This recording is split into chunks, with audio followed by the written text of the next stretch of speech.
This is one of America's last great wildernesses, a place of predators, unforgiving nature, and fragile beauty that taxpayers have spent billions to protect.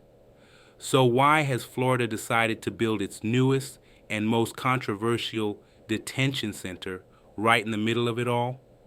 This is the story of Alligator Alcatraz and the intense political motivations that put it there.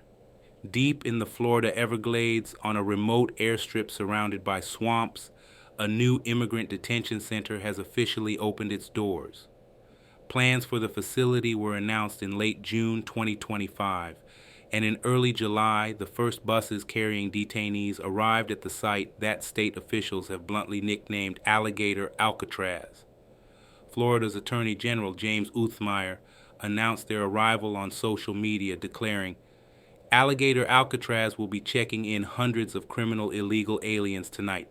Next stop, back to where they came from." The facility was built in just 8 days, but the opening of this center, which is projected to hold up to 5,000 people, raises a fundamental question that goes way beyond the barbed wire and security cameras. Why would the state put people in one of America's most famously dangerous environments, and what does it say about where politics are headed? The answer, if you ask its supporters, is all about deterrence. The location isn't a bug, it's a feature. The harsh environment, famous for its alligators and pythons, is being sold as a powerful natural barrier to escape. Governor Ron DeSantis and other state officials have been crystal clear that the facility's remote setting is meant to send a message.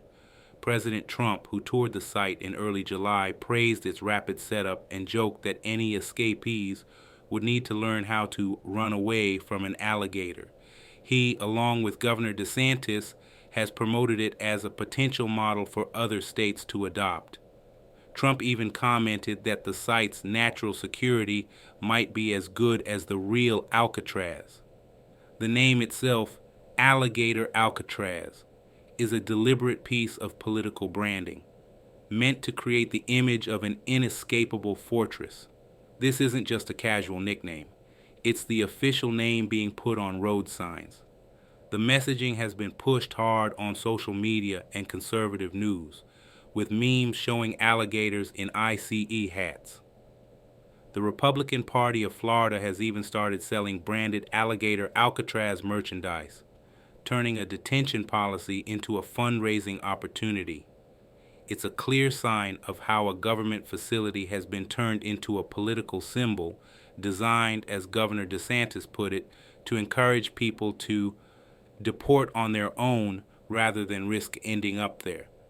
To really get the conflict here, you have to understand the land itself. This isn't just some random patch of swamp.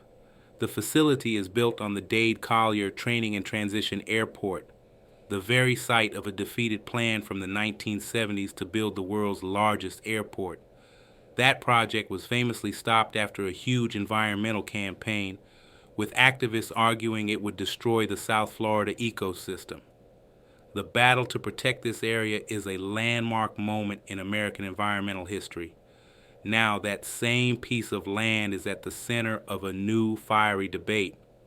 Environmental groups have filed federal lawsuits to stop the project, arguing it was rushed without the legally required environmental impact reviews.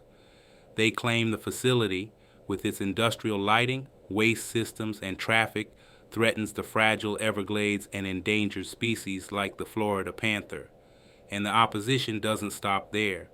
The Miccosukee and Seminole tribes consider this part of the Everglades to be their ancestral and sacred land, which contains traditional villages and ceremonial grounds. Miccosukee tribe chairman Talbert Cypress has forcefully pushed back against the narrative that the area is just an uninhabited wasteland, stating their opposition to using these sacred lands for a detention facility. Alligator Alcatraz is way more than just a detention center. It's the physical outcome of a hardline political strategy built on a site that's already loaded with a deep history of environmental conflict and cultural meaning.